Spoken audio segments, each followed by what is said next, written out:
Phase Zero Season 4, Episode 18 starts right now. Welcome to the show. I'm Brandon Davis, joined today by Jenna Anderson.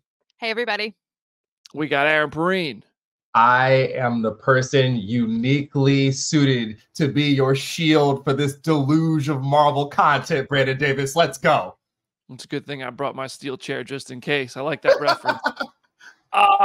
And we got a chunky show today because we got X-Men 97. You know the drill. We are going to talk about that at the end if you haven't yet watched X-Men 97's first part of its three-part finale, which was epic, by the way. That's the phase 3 of the show. So about 30, 40 minutes from now, we'll be doing that. First phase of the show, we got a lot to talk about. Chris Hemsworth, Kraven still exists, or does it? Second part, we got Falcon Winter Soldier updates, Deadpool and Wolverine things to talk about, and a spicy nugget. And then, of course, one more break, and we will come back to talk about X-Men 97. So, yeah, all right. Everybody good to jump in? Are we ready to talk about Phase Zero things today? Or do you think it's time? Yeah. Without further ado, here's a little. This feels like this is like the most newsy news of the week. Like it's actually news, but also it's just like, okay, who cares? Kraven the Hunter has been delayed from whenever it was supposed to come out to December 13th, 2024. Thus, reminding us of the genius of Sony marketing. Truly. From intentional Spider-Man No Way Home leaks, which we refuse to believe are not part of the marketing back then, which made that movie a huge success. I'm just trying to give them credit to making us remember Kraven the Hunter exists without having to release anything new about it, simply by saying the release date changed. December 13th, 2024, Kraven the Hunter hits theaters. Oh my God, wait, this was also supposed to be Jenna's topic here. I was just letting you yap. I was just letting you go ahead. I landed back home 11 hours ago. I'm sorry. It's okay. I'm the worst. The only thing I was going to add is, so it got delayed to December, and originally the December release date was held by the new Karate Kid movie, which has now moved into next year. And supposedly this move was made so that Karate Kid could come after the final season of Cobra Kai and was supposedly not as dependent on Kraven itself. But obviously people are still speculating now that this movie has been delayed so many times and has had, a trailer that is months and months old. The Kraven sweep just keeps getting prolonged and prolonged. It's just, it got us to look, we're talking about it, so it worked. This is genius, right? The smartest marketing department in the world, right? They put it right in like Nog season, so we're there. That's gonna be a hilarious Phase Zero reaction episode. If you were there for the Madam Web one, get ready. Unhinged is not the word. I don't know why, because there's stuff coming out in December this year. Last year, this might have been all right. You might have flourished off of this. I don't know about this year. Isn't that right next to Lion King? Yeah. I don't know about that. Kraven the Hunter and Lion King at the same time. I know. I as soon as I made that connection when the change got announced, I need them to do some sort of promo kind of making fun of it. The way that the Ninja Turtles did their Barbie TV spot. I would love something leaning into that. But also when Kraven the Hunter supposedly isn't a hunter in this movie, my expectations are not high. BD is just broken. I'm trying. Yes. I'm trying to stick to my goals. And Sonic 3. That's right. I'm trying to keep that positive energy. It's already May 1st. And what? Lord of the Rings. We have Sonic. We 3 have Lord of the Rings. So many things are happening that month alongside Kraven. Kraven, why, bro? Kraven's hunting lions, bro. Oh my God. This movie. It just. I need to sit down. I am. Well, BD, while you sit down, you can, in a couple weeks, watch Madam Web when it hits Netflix on May 14th. Woo! Dakota Johnson, come do quarantine watch party for Madam Web. Come gosh. Come on the show. We'll do it. I'll do it. It's fine. Yeah. Oh, golly. And Brandon has nothing left to give. somewhere Nick Valdez is like that gif of 3 people outside under the terrace going like this. Oh no, he has been hyped. Doing this. I have been updating him on Madam Web. Like he is still excited. Madam Web hits Netflix the same day as the X-Men 97 finale. Which one are you watching first? Oh man. Oh my god. Wait. Kraven the Hunter, December 13th. How many? Oh, I can't. We have to watch it. We do. I imagine this. Okay, but imagine this movie's really good. Like, imagine if Kraven is actually. It's like this movie slaps. I love the track record that you have with every Sony movie, where you just like. This happens every single time. This happened with Morbius. This happens to an extent with Madam Web. Here we are again. And yet Venom 3 is just over here, just perfectly content in October. Still going to probably be a banger. So I forgot about Venom 3. Yeah, that's happening too. It is. It's happening too. I forgot all about it until you literally just said it, Jenna. I was like, oh, that's right. We have to do that. Yeah. Oh, poor Brandon. He's the kombucha girl. He take one sip of that soda, he goes, ugh, and then goes, what? Why are they doing this to us? Okay, all right. Put myself together. Let's talk about Thor. Oh God, yeah. The things that maybe might not make Brandon cry. Vanity Fair, massive profile on our buddy Chris Hemsworth, the head of Furiosa. He's finally washed all the dye out of his beard. And they asked him about Love and Thunder, and he said he's still not exactly proud of it.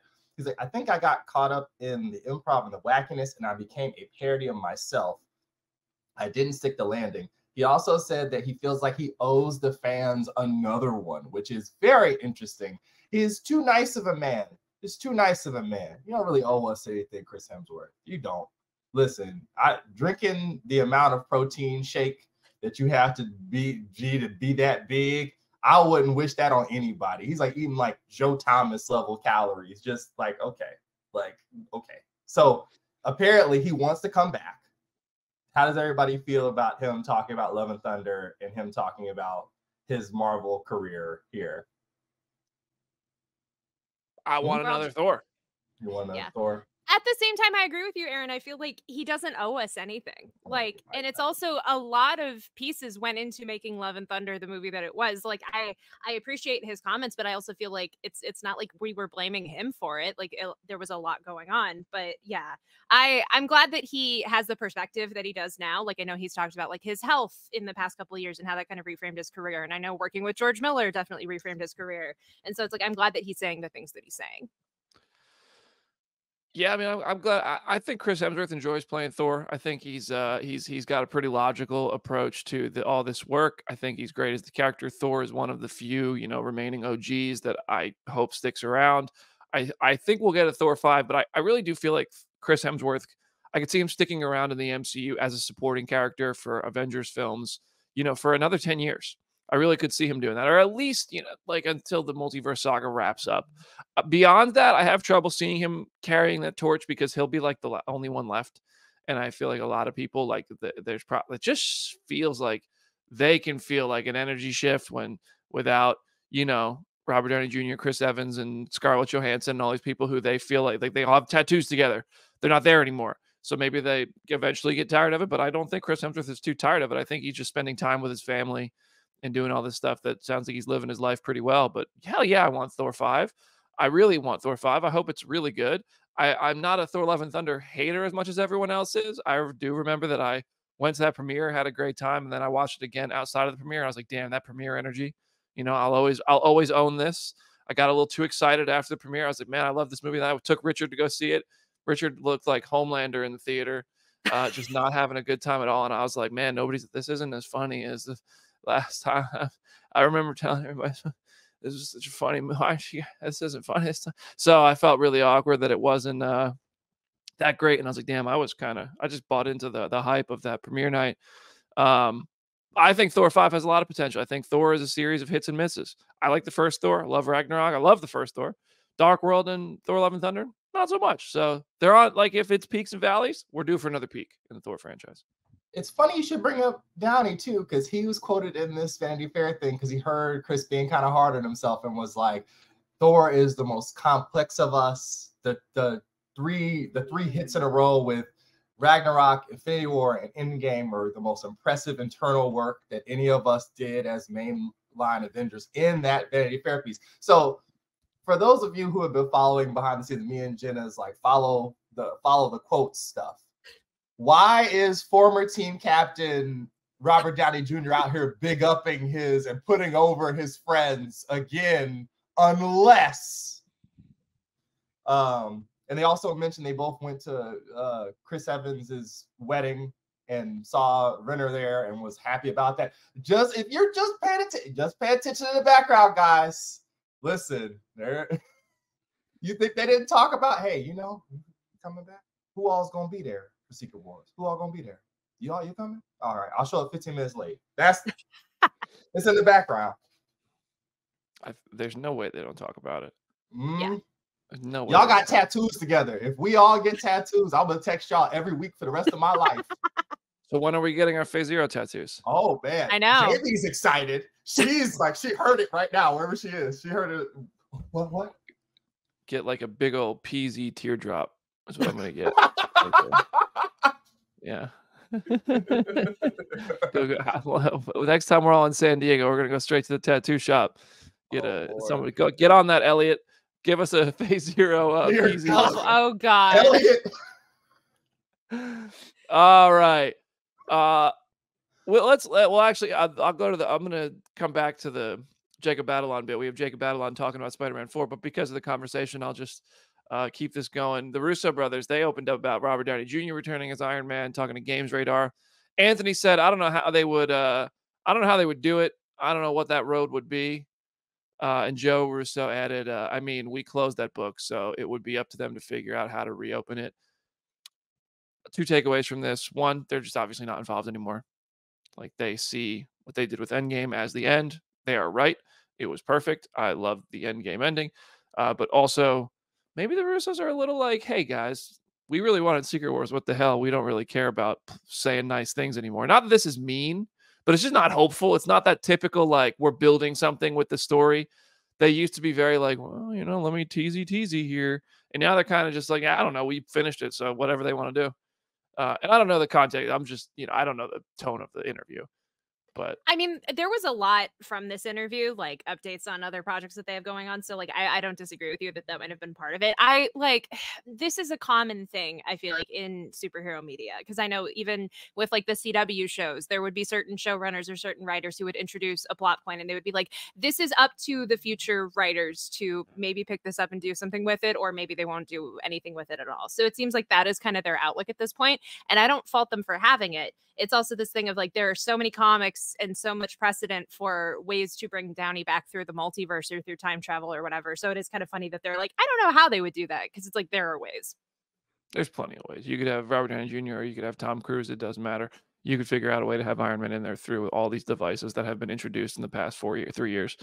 But yeah, I mean, like we all just said, it seems like you guys are talking about this, right? It seems like just a matter of time. I don't know. I really like your thing, because that was my first read of it too, Brandon, was that they really want to do Secret Wars, and it doesn't seem like that's going to happen, and that's annoying to them. So they're like, I don't know, stop asking us about that. And then when you ask about like Gray Man, they're like, I don't know. They ask about Extraction 3, and you're like, I mean, we're working on it. We're doing stuff.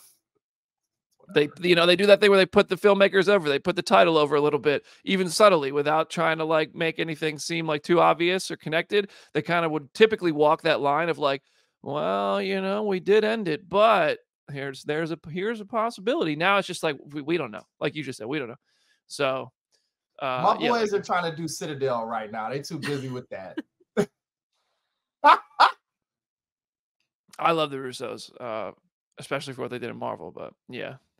I we've had this conversation before. I would have loved to see them do Secret Wars. I think they would have been pretty good fits for it. But I'm sure whoever they find will be good. But let's talk about Spider-Man 4 again. Last week we had lots of Spider-Man 4 updates. We're not going to run through all those. That episode is available, so go download it.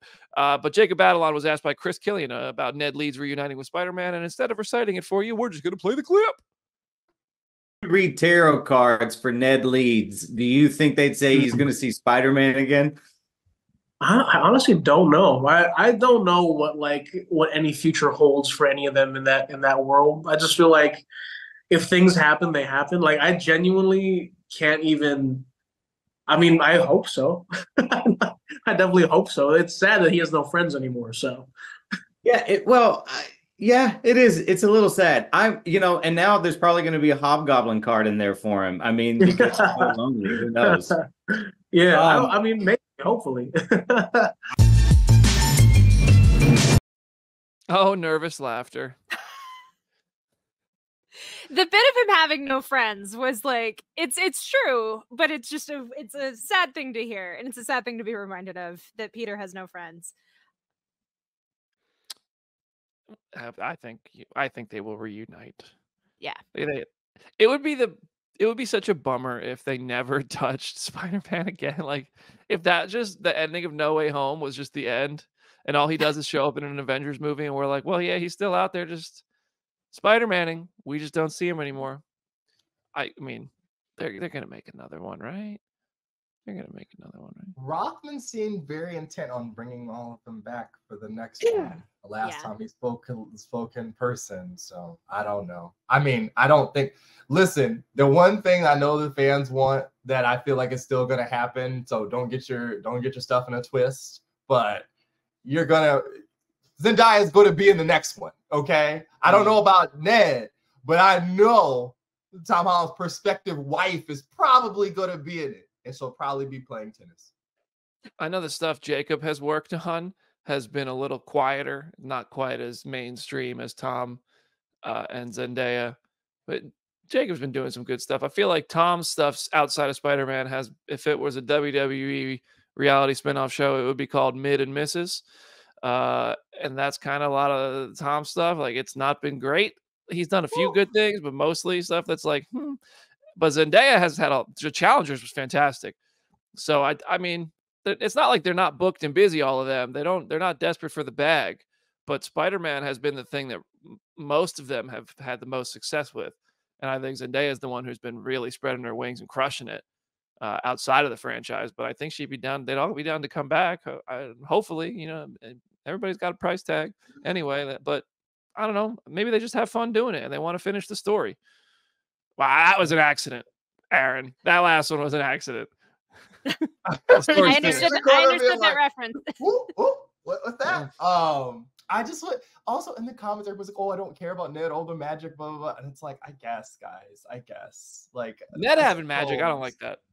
I know you don't. I know we you don't know. like We it. know. I know you don't like it. I know, but that was so that's whack. On the pandemic.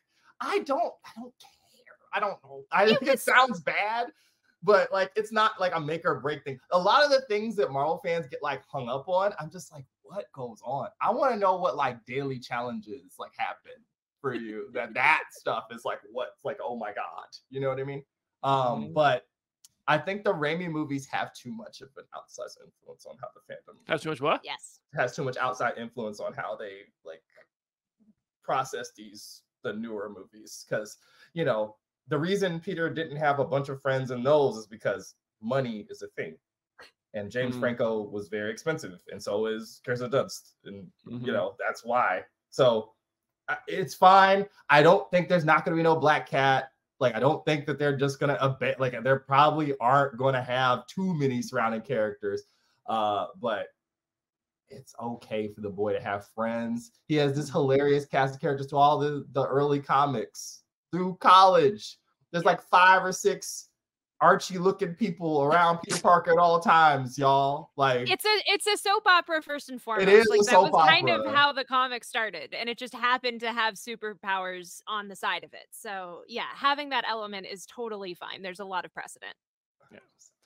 Well, no one knows yet, but I think it's just a matter of time. All these things are going to happen, hopefully. it's nice to have these things that we want to like. We're clear. The MCU clearly has things we're still invested in. We still want to have happen, and even we're like, you know what? Let's even be a little patient. I see people in the comments that are like, don't throw Zendaya and or Ned and MJ straight into the story right away. Let Peter be without them for a bit. You know, those are the things that I think are really people are still really invested in. I think people are, myself included, sometimes underestimate that. We're gonna take a quick break. We come back. Falcon and Winter Soldier had a big old Secret Invasion Easter egg that got deleted, but we have it. It has been undeleted. Cap 4 stuff, Deadpool, Wolverine stuff, and a spicy nug before X-Men 97. Subscribe to the channel. See you in a moment.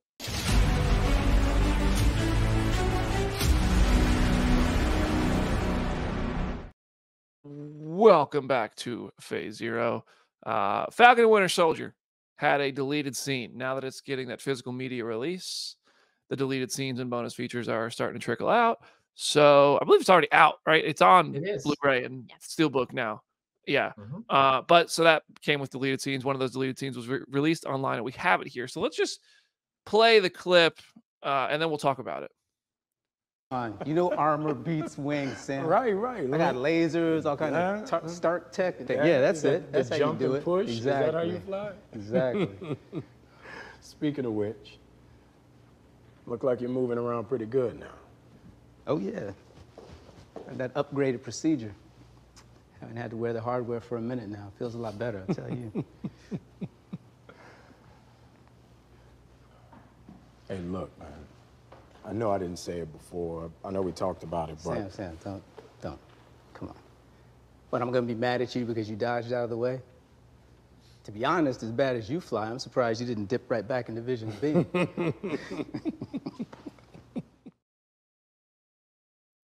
First of all, I like the Captain America Civil War reference, but also clearly a reference to Secret Invasion setting up the Skrull twist with Rhodey, which the whole world was a huge fan of. Really well received moment. The internet was so happy that day. So crazy that this was deleted. But okay, so but clearly yes, the reference to Rhodey using his legs well, and Sam noticing that, and Rhodey does a little pep in his step right there at the museum, hinting that they did have this sort of Rhodey twist seated, maybe? Is that what we're taking from this? I was going to say, I don't even see this as confirmation that they had that in the works this early on. I almost think it might have been a thing of like, well, we're just going to have this little moment in here to justify why we don't need to have Rhodey in leg braces every single time we see him or something. Like there's certainly a lot of precedent for making little changes like that in a TV show to just kind of like move on from a thing. But I don't know. Who knows? Me and Charlie went through and looked through every single Don Cheadle interview for a year and a half, and he consistently led people on. He lied to Brandon Davis's face on 2 separate occasions, months apart, in the exact same manner. I find it hard to believe that this was not seeding that. Especially it's an advanced procedure, and then, having I don't know if the uniform next to Rhodey on the right side of the screen, I don't know if that was an American uniform. It might have been one of the people Captain America fought against. It's good blocking if it is, but yeah, it would have been nice to have. And I think what I've learned about this franchise over the last 3 or 4 years is that they should always leave that kind of crap in these things, because that matters more to people than the actual shows, unfortunately. It's true. It's also just an adorable scene. Like, just seeing them interact with each other is just very nice. And I almost wish we had even more of that in the show. Yeah, my initial reaction was the tinfoil hat that hosts Phase Zero and is constantly looking for things to talk about on Twitter and YouTube, was that it's the Easter egg of, Secret Invasion. He can walk because he's a Skrull. But then I also had the thought of like, maybe they just didn't want to have Don Cheadle wear something all the time. Like the dude's going to be walking anyway as Rhodey. So maybe this is the same as Thor getting an eye, that kind of thing, for the sake of convenience and ease on set. But I don't know. I'm kind of split. I don't know which way this one goes. We may never know the answer, unfortunately. But I've been lied to so many times, like Aaron said, that I don't even know what's real anymore. Yeah, I mean, literally, there's 2 straight times. Me and Charlie went through it. It was great. It was very funny. We were like giggling by the end of it. So I'm like, he just wanted us to ask him. He just wanted to tell somebody. He couldn't tell anybody anything. It's like He a year wanted and a help. half. He knew. It's He so wanted somebody long. to help him. Like at D23, which JB was at, which she's not here today. Jamie Like was at he D23. absolutely set it down the barrel of the camera. It's insane. So I don't know. Like it's very, very funny. I feel like unfortunately, these sort of, I think Jenna's right. These kind of flavor text moments between the two of them, like, is what a lot of what's missing from those shows. And also, I cannot imagine having Don Cheadle on set for 2 days and then not having him be a part of the final battle, at least for 2 seconds.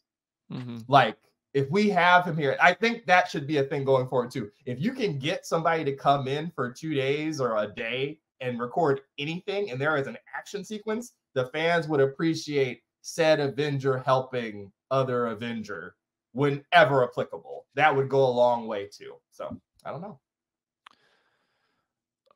We're gonna keep it in this pocket of the MCU for the next one, but I do want to preface this before you kick this off, Aaron. So this is like one of those things, like, well, is it a spoiler? Why you guys? This is something that you're gonna see at your local McDonald's long before Captain America: Brave New World comes out. It's all over Twitter and everything, but also genuinely, like, this is obviously part of promotional materials. If it's part of Happy Meals, granted, it's very early for this stuff to be out there. But it is some character confirmations and maybe reveals, depending how you see this. So we're going to talk about it. We're going to show images of it. You know, they're out there. They're going to be, like I said, they're going to be at McDonald's. They're probably going to be at Walmart. They're going to be all over the place, these things. So they're part of the promo. But if you don't want to know anything, we will keep this to under 5 minutes here and we will move on. So go ahead, mute, jump ahead if you're listening in podcast form. But this is Captain America: Brave New World stuff that hit the internet recently. I think ahead of schedule, but still was always going to come ahead of the movie. It's only ahead of schedule because the movie got delayed. Right. Like, if the movie had its original release date, this would be perfectly timed and people would be getting their Happy Meals and then going to the movie in like a week or two. But we are not in that reality. The movie got delayed to next February. So now they just clearly did not stop the McDonald's campaign. And so we have these toys already. It's true. Spoiler alert. So yeah, you've gotten a wonderful preface from my co-host. Thank you guys for actually clearing our butts too. But yeah, Peter. So you got a look at young Anthony Mackie in his brand new Captain America suit and Joaquin Torres as the Falcon, which people were like arguing about for some reason on the internet. I feel like it's very consistent with the Falcon design from these previous movies, and the Falcon in the books is a whole different kettle of fish that Jenna would have to record a TikTok short about why it looks different. So I'm not going to do that.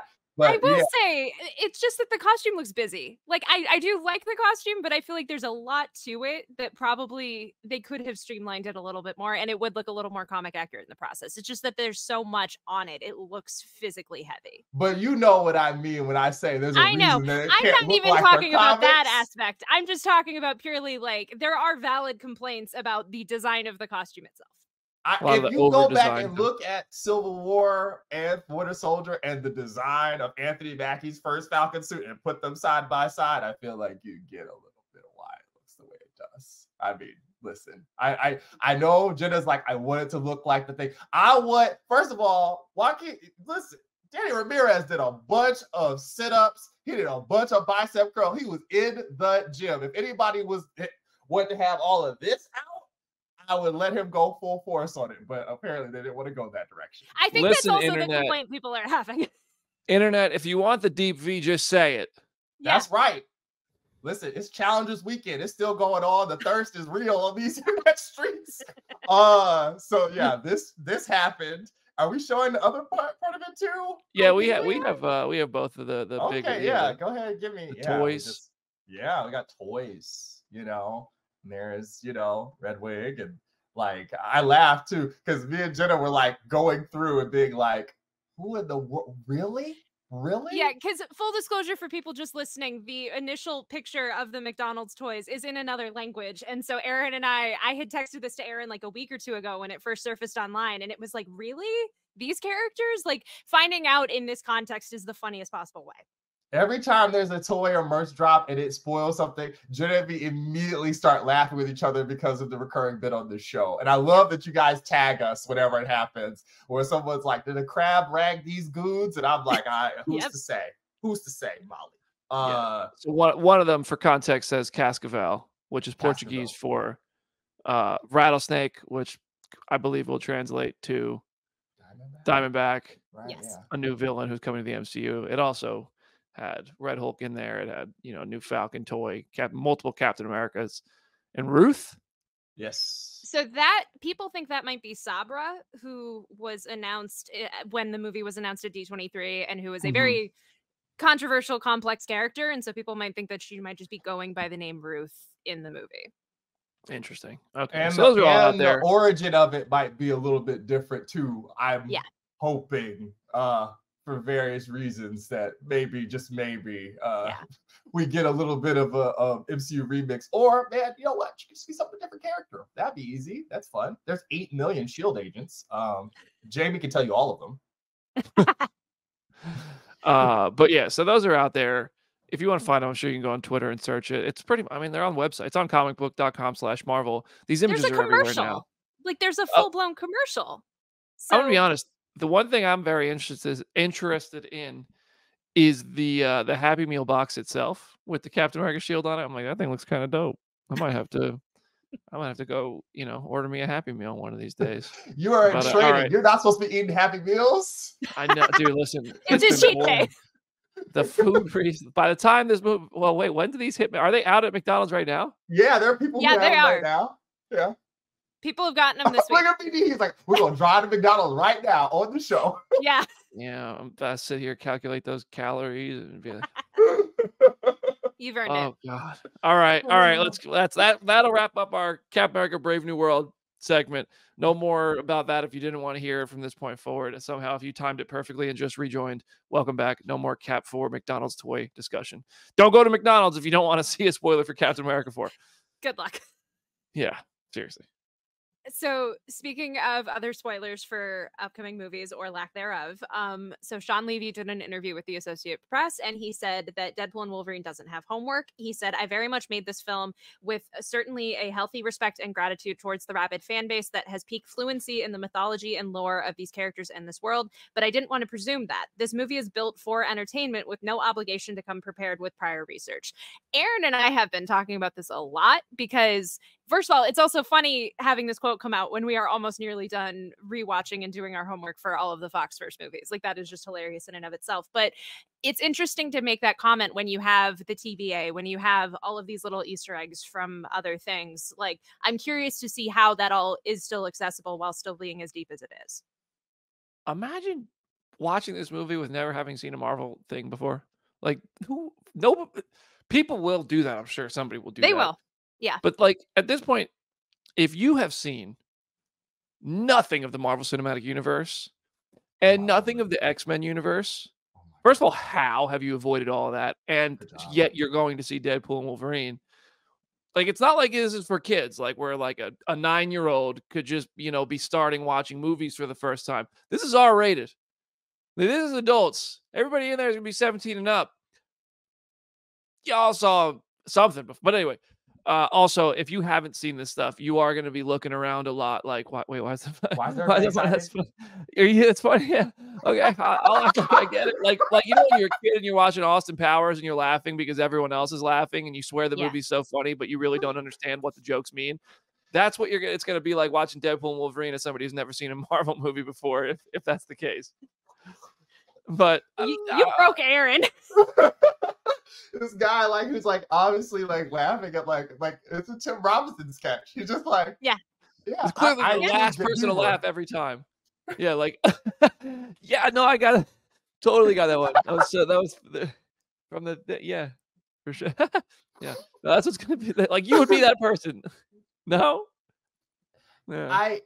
But see, the funny thing is, like, okay, Bible Live presentations in the comments is like, see, relax, you can enjoy the movie without going through all the media, relax. I mean, that's all of these. All of these. I like, for craps and giggles, because someone at the site basically wrote about this, and I love that. And they also pinpointed one of my favorite Slate pieces ever, where they sent two of their culture critics who had never seen an MCU thing to watch Endgame. and give their read of it, it was amazing. That's what digital media was in 2019. You could do that and get paid to do it. So, and that was funny because they just didn't know what was going on. They were doing the Brandon Davis, like, why is everybody cheering for this raccoon? Who is this raccoon? Why does he talk like, you know, American Sniper? I'm confused. Like, because Joker hadn't come out yet. It's very, very weird to get like all these weird things. If you added up the amount of stuff that you would have seen to have 100% grasp, completely be lockstep with the rest of the audience here, it dwarfs the Marvels by like a mile. Yeah. It's so much more complicated. You have to watch seasons 1 and 2 of Loki. You got to watch almost all the X-Men stuff. I'll spare you. Don't have to watch, like, I don't think you have to watch New Mutants or Dark Phoenix, but who knows? Maybe you will. Both the Deadpools, right? And is there anything else? And yeah, like that, it's a lot, but you're not going to need it to enjoy anything, but you don't need that for all these other movies anyway. A lot of this stuff is social media driven, where it's like, how are they going to explain this? Blah, blah, blah. If you haven't seen the 2 TV series or whatever, bruh, try explaining Logan's arc in these X-Men movies to someone who's never seen them. Yeah. Please. All you need to know is he's Hugh Jackman with blade claws, and you'll be good. You'll be all right. Yeah. It's just very funny that, like, I think what Sean Levy is saying is true. You don't have to have seen all these other things to have fun watching Deadpool and Wolverine. And that seems to be the message Marvel is starting to have to send, because they keep getting that feedback of it's too much. There's homework. There's all this stuff. There's chores. We have to watch all this stuff to get it. So funny. But at the same time, I think it's so much more homework than everything else that's come up beside the game. Yeah, if you want to get the maximum experience, there is a ton of stuff to watch, and luckily for us, we're going to get that, I think. But I think you don't have to have that to understand this movie. Yeah. And yeah, so you know, the Marvels didn't get that sort of grace from people when they were like, "Well, we could go watch this without seeing Wanda." There was a very loud complaint, whereas now people seem to just be having fun with it. But that, man, I don't know. As I said, people are going to do this based on what they like, and they're going to make exceptions for the crap that they like over the other stuff and give it all kinds of benefit of the doubt that these other projects will not get. And that is something inescapable. And I don't know how you really get out of that. Well, it's also, I also think Deadpool and Wolverine have transcended into mainstream in a way that most Marvel characters have not yet, especially Hugh Jackman's Wolverine. And it's been like, this is such a movie. What?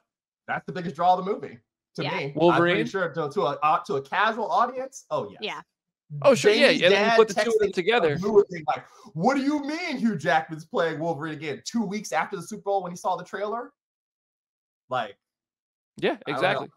That's the thing that's getting people. It's like, I don't think Deadpool 3 is $1 billion movie in 2024 if Wolverine's not in it. But he is. So I have no doubt this movie's going to surpass $1 billion. And I think it's just because these two characters, especially them together, and you have Ryan Reynolds and Hugh Jackman, who are like widely beloved. I mean, like, you don't see people say bad things about these guys. You know, they're just, people love Ryan Reynolds and Hugh Jackman, and people really like these characters. And it's, you know, this is 20 years of you have at least some familiarity with Wolverine, Hugh Jackman's Wolverine, 25 years almost. So it'll be interesting. All right, we're running really late here, so let's get to our last segment here before X-Men 97. Spicy nugget of the week. Oh, drop my basket, Peter. Drop my basket. Oh my goodness. So speaking of, hey, you might have to do some homework. Hey, you might have to watch some Fantastic Four stuff too, because people realize Michael B. Jordan reshared the trailer for Deadpool Wolverine and might have deleted it afterwards. So, oh no, he deleted it? I think so. That's when you know. Oh man. Listen, man. Oh my. Luckily, there's only one Josh Trank Fantastic Four movie for you to watch, so you're good. It's a quick, breezy experience. You'll be in and out real quick. You know, what's 2 more hours on the 46 hours you're gonna have to take to watch this movie? You know, it is what it is. Yo, Brandon's like, chill, Eric, calm down. Calm down. There's so many things you guys are forcing on me today. I'm just just amazed because, like, it takes a lot to share a thing to your Instagram story. Like, there are a lot of extra buttons into that process now. So it's not even like, oh, he meant to, like, just like the trailer and accidentally shared it or something. So, yeah, that is suspicious. I'm not trying to throw shade, but this is the same Michael B. Jordan who was racing on the streets and crashed into a parked car, right? Was that him? Yeah. He might have just got excited and been like, "Oh, I did this movie. Let me share this." And then somebody was like, "Hey, man, don't be doing that." We're glad he's okay. We're glad he's giving out hints. But I like Michael B. Jordan. But also, everybody's thinking about Fantastic Four. That man just played another character. That's what the chat's saying. People are bringing up Killmonger. And that would be hysterical if we all expected it to be Human Torch, and then it's out walks Killmonger. Like, what? Of course, Human Torch makes sense. It's a Fox property, and this seems to be exploring lots of Fox stuff. But Ant-Man's in there, his old big ass dead body. We got the Red Skull hot rod with an Iron Man logo on it. So clearly they're blending them both, but they're leaning into the Fox stuff in the marketing. But yeah, Michael B. Jordan as the Human Torch would be, man, that would be something. They would. Him and Evan standing across from each other would break the internet. I'd have Jenna go into Tumblr in her suit and go find me all the reshares and see what the metrics would be, because it would be nuts. Yeah. All right. We're going to take a quick 1 minute break. Great opportunity to subscribe to the channel, youtube.com/c/phase0, and leave a 5-star review on the podcast platforms. When we come back, it's X-Men 97, episode 8. This is part 1 of the 3-part finale. I'll repeat all that in about 60 seconds so you know what we're talking about. Full spoilers ahead. See you there.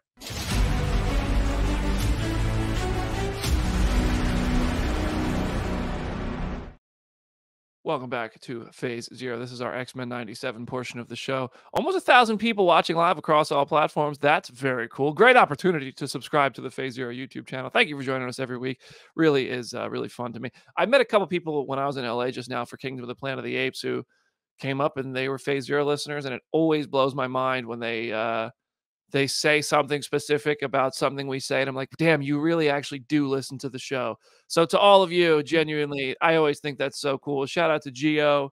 I just met a few people over there at Century City who just came up, said hi. Happened to just walk past a few folks, and they were all really nice. It's also like I feel like I'm just like meeting friends who have met me, but I've never met them before. Like, I don't know. It's cool. Anyway, but thank you for that, guys. Thank you for listening all the time. We love you guys for that. X-Men 97, episode 8 dropped. It is part 1 of the 3-part finale, all titled Tolerance is Extinction. And this feels like the beginning of the 3rd act of season 1 in a lot of ways. So we're going to break it down, give it a review score out of 10. But first, just reactions all around. Aaron, what'd you think of this episode? See, this is why you save the 10s. This is why you save the 10s. Because I feel like this episode is both stronger than a lot of the stuff we gave 9s and 9.5s and stuff. And it's also just a taste, because obviously things are going to get more crazy than they already are. I was having a time. I had to pause this thing like 3 times. And I was like, man, they are just swinging for the fences. It's like Matt Reeves in the Batman, Jenna, where we might not get to make season 2. Let's just do all of it. It's exhibit on Pimp My Ride in 2001. We're putting a fish tank. We put dubs on this thing. Like, there's a washing machine, this bad boy. It's all of it. I really enjoyed this. Jenna, what'd you think? I was expecting this to just be a long movie split into 3 episodes. There were like 5 times at this episode where I thought it was just going to credits roll. We're done. We're going to deal with everything else next week. And the fact that it kept going and it kept building from there was just insane. Like, I agree with what Aaron said. I think that they are just really throwing everything at the wall. Initially, this episode took a couple minutes to really like get going for me, but once it did, it was just unbelievable. Yeah. I'm noticing a trend here with some of the better episodes of this show, like my favorite episodes. They all start a little bit slow, a little bit more, very character-driven, dialogue-heavy, almost exposition. But I think the writing is so good here that it has been so rare that something feels like blatant exposition. And then these final 10 minutes, they're like, boom, back, pow! Like, here's all this crazy stuff, crazy action sequences, just awesome, impactful moments for the series. and that felt like episode 5 definitely felt that way, and this one really felt that way as well. I thought it was really good. It, like I said to open this, it feels like the start of the third act. It also feels like the first act of the third act in a sense. Like it's just clearly things have changed. That beast mentality that has been slowly shifting, and after Genosha clearly has tilted towards the title of this episode, Tolerance is Extinction.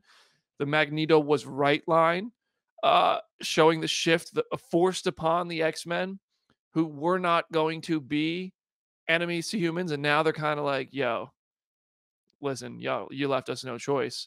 So it seems more like now they're just in survival mode, and this is just great stuff, great storytelling, and also just so reflective of our world in a weirdly specific and accurate allegory type of way, given that this was written probably 3-4 years ago.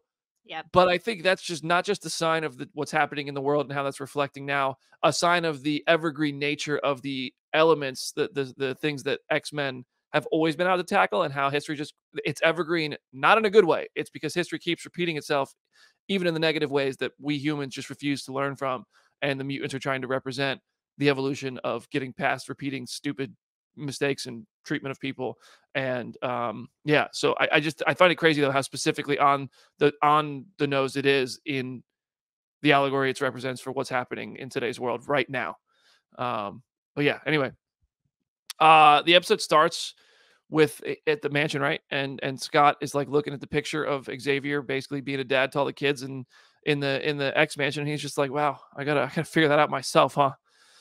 And he does a pretty good job by the end of this episode.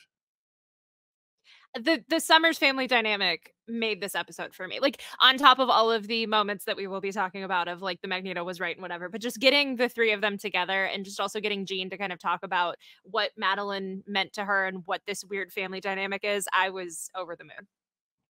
I'm not a big Cable person, but having him be an overgrown teenager with his stepdaddy and his stepmama is funny as all get out. That's really good characterization for someone like me who doesn't immediately just go, oh boy. Like, shout out to on Twitter, who pointed out this morning, somebody in our Slack was like, yo, you know, Todd and Rob being completely normal about this on social media, as you would expect from people who were big during that era where Cable was huge. But yeah, poor Jamie, she's not here to dog on Cyclops. I ain't got nothing bad to say about Mr. Summers right now. I'm like, whoa. Maybe that's why she's not on the show today, because you can't be hating on Scott today. All right.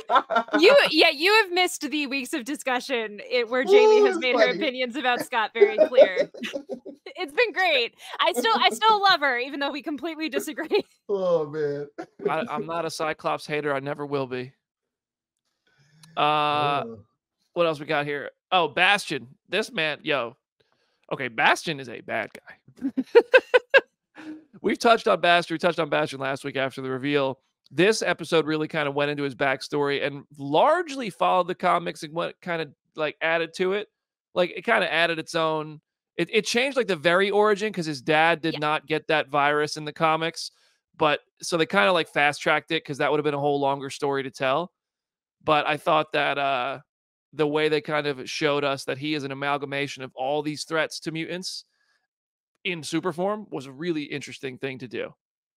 Yeah, I kind of touched on it last week of like, initially he becomes a human stepping through this portal, and it's this whole very convoluted thing that works in the comics, but I get that would have been a little bit more difficult to convey in a flashback of an animated show. So I like the way that they did that. Bo DeMaio also pointed out on social media that there is you can see his mom earlier in the original series. Like there's a specific character in the background of one of the episodes, and it's like that we now know that was Bastion's mom.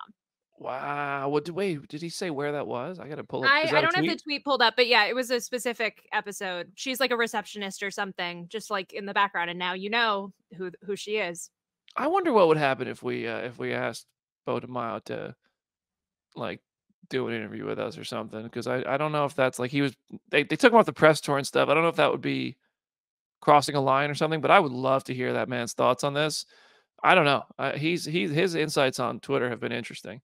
Yeah. I also really enjoy for the Bastion of it all, because Jenna's right. The having to try and do an explainer and not be Kofi Outlaw and try to explain 15 years of Bastion last week was not fun. 8 a.m. in the morning. I was like, this is really complicated. Like, how are people? But he figured out a way. Bo and the team, they have to really give him credit. They really streamlined it. They also added, to me, his theming and his character arc is supposed to mirror Roberto in a weird sort of way, where he's like self-hating.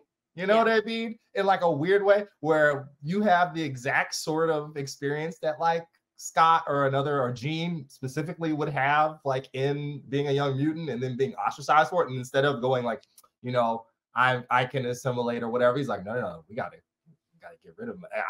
I can't have this be. We have to get normal, you know. So I look forward to We Don't Want to Hear You Say Mutant No More by Xavier at the end of this. That's gonna be tremendous.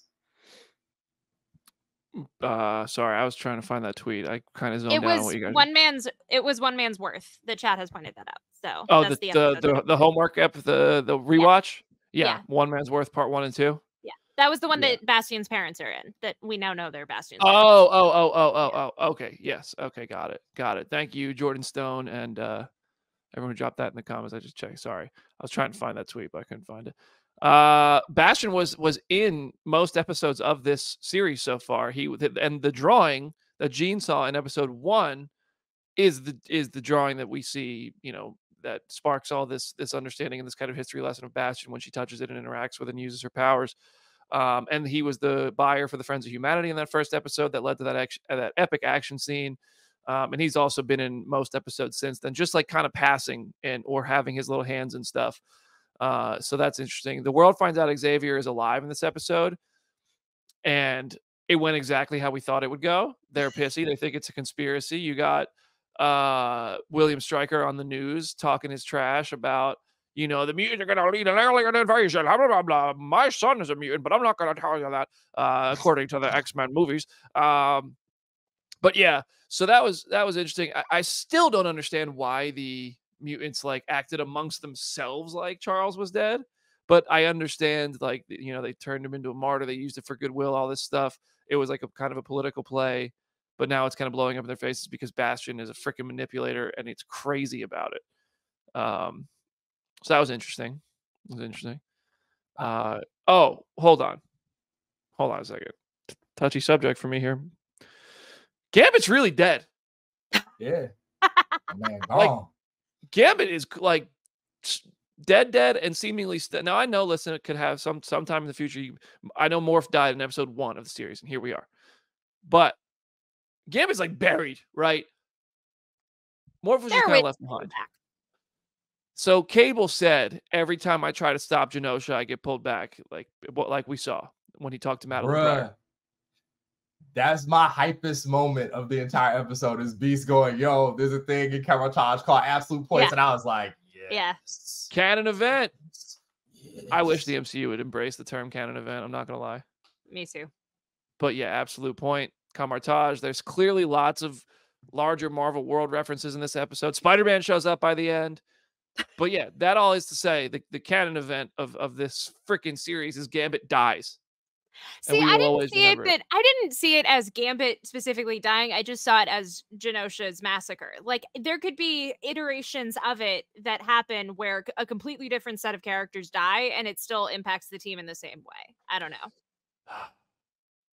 God.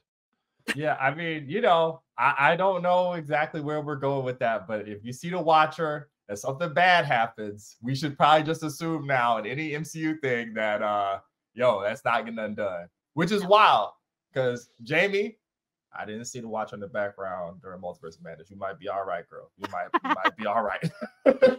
I for sure thought Gambit was going to come back to life before the end of the season when that happened, but now I don't. Jake he was like, I mean, Gambit's really dead. And I was like, okay, but you have to say that.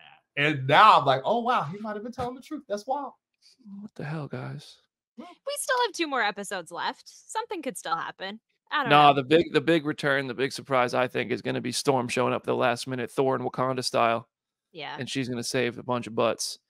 Such a nerd. That seems like him absolutely in his wheelhouse. Like Val Cooper. I've seen so many people suspecting Val of being Mystique, and she frees Magneto, but ultimately says it's because she's fed up with just seeing these terrible things happening, and Genosha pushed her over the edge, and now this plan that Bastion has is just too much for her to bear. I guess kind of really leans into her not like when she started talking to Magneto, I was like, oh, are you going to transform? And then she never did. So maybe she's just actually Val Cooper. I feel like that scene works really, really well either way. I think that if Yeah. they wanted to at some point before the end of the season be like, oh, she was Mystique, and that actually reverse engineers this whole thing, that there's enough there. Nothing really counteracts it. But I do think if she is just a human and this is the arc that she's on, it is a really, really good arc in and of itself. Mm-hmm. As a narrative device, having Magneto be persuasive enough that he even convinces his enemies that he's correct makes him absolutely morally, or at least, well, sort of morally justified in whatever is about to happen. Because I don't think Dad Nito was done. He ain't even put a shirt on again. He's not done yet. The action in this episode was awesome, specifically Nightcrawler and Wolverine. Yes. That fight with them in the mansion where they had the nine claws, basically, phenomenal. But the moment that really seals it is when you see the perspective of Nightcrawler teleporting. Yeah. From the that was just I money. was losing my mind. It's so money. Cool. Oh, so good. And then Wolverine fighting through the sky, just slicing through these humanoid sentinel things, like, oh my god! It's good to have adamantium knees. It's good. The thing about these little humanoid sentinel things that all signed up to go become basically mutant killers and then have their mind wiped, it's just we live in a world that we like can understand that people would go do this shit. Like, it's just so too easy to believe, and that, like, it's just genius writing. It's such a genius way of making this allegory for the world we live in. It's scary. It's honestly quite scary. And it is resulting in one heck of a story. Now, I felt a little overwhelmed and kind of cheesied out by the fact that there were so many humans that suddenly were like flying and turned into Sentinels. I thought that was like a lot at once, but also it fits the story of what they're telling. So I was like, okay, cool. I was this close, but I watched it way too early in the morning to texting Jenna. And I'm like, Paul Dano somewhere watching, like, I should have did that. You know, because it's the same sort of plot point. I was like, man, this keeps happening. It's funny. You know, it's happened once, but it's weird it's happened twice. And I eat it up every single time. Like, having having that allegory and being able to find two completely different ways to do it, but doing it. Like, I think that's part of why it works really well to have that many human sentinels just kind of pop out of the woodwork, because it makes you realize, like, oh, there are that many people in the everyday life who might believe that mentality. And like, that is chilling in and of itself. I expected Roberto's mama to be flying by the me too. She wasn't. And I was like, wow, okay. Yeah. Wow. I thought that too. I think that makes her a more interesting character that she wasn't as well, because it shows like she wants to be accepting deep down, but ultimately she's like feeling so societally pressured and financially pressured to do what the news tells her to do, or what, you know, these other, like, this, the wrong side of this evolution is telling her to do. And so, like, I think that leads to a very interesting character arc being presented for her as well, if they choose to go that way with her, to like kind of be like, okay, how do I choose a side here? And hopefully she chooses her son and chooses, you know, but like, that makes for a very interesting arc, I think, where a character can be a little unpredictable. That's the sort of entertaining drama that this all presents. Patricia Tilby being a Sentinel, I thought was interesting, because that just shows like this journalist, news reporter who presented herself almost as an ally until the mask started coming off a bit after Genosha, was also willing to go throw on the red cap too, basically. And like, when nobody was looking, and then it comes out, I was like, really? That was great. That part surprised me. I have to be very careful how I put this, because I laughed about it too. Because I'm like, man, oh man, in real life too, people who would not see your humanity, they got a thing for the blue fur. They do. That sometimes happens. That occurs. Thank you, Brandon. I appreciate it. Castle We Rex. get what you mean. Castle Rest. Go on. Jubilee got a new costume. Yeah. One of my faves, by the way, too. I love her priorities of like all of this bad stuff has been happening and like Roberto is feeling ostracized by his mom, but like let's go shopping. I need a new outfit in this time of like crisis. Brandon still shook. I got you. Sometimes I'm blown away by the way with words the co-hosts here on Phase Zero have. It's impressive. I love this show. I love the show too. That's why I'm trying to get us fired. JK, get us up out of here. But like, I love it. And you said the quiet part just loudly enough. Just a decibel higher. It was like, okay, we're in a meeting. God. Yeah. Okay, we are way over on time. We got to wrap up these bullet points here. Get the 10 score. The Summers family ripping through the caves, driving like basically a Porsche, but unlicensed, so it had a fake brand on it. Was awesome. The license plate said Slim. That was like Scott's original name in comics. That was really cool. It was SL1M, I think it was. But that was a cool reference. I love seeing the three of them work together as a family unit in action. That was dope. There was Stark Expo Easter egg in Bastion's house. That was there right next to like a little Sentinel bobblehead, it looked like as well. Spider-Man showed up. That was awesome. Dr. Doom, Zemo made cameos. Peter did the best episode ever thing behind the curtain there. Shout out to Peter. I know he's happy this morning. Omega Red, Silver Samurai also showed up. Maybe they're going to play a part going forward. But clearly there is a much larger universe happening here, as we've always known with the X-Men, the animated series. But they're playing with it, and I'm hoping this builds to a sort of Avengers versus X-Men. I would love to see that be like season 3, but I also hope that they can do these seasons every year instead of every 2 years. That would be such a gift, but who knows with this animation? I know it's not easy to crank out. Anything else real quick about this episode you guys want to talk about? People in the chat are confused about the technovirus and how the people were made into sentinels. Like the episode does explain it, but I get how it is kind of confusing.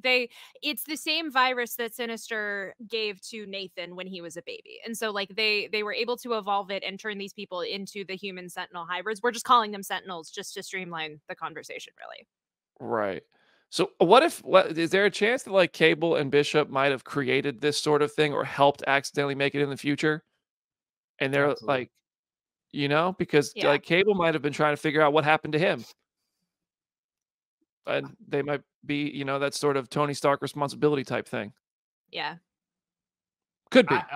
It's also weird that Bishop's not with him because they got lost in the time stream together. But obviously someone's pulling you back when you try to stop Genosha so that you have to watch your mom die over and over and over and over again. So that's interesting too. The other thing that's weird that I'm like, that's like still in the background that we're not focusing on because all this other awesome stuff is what's the name? Onslaught?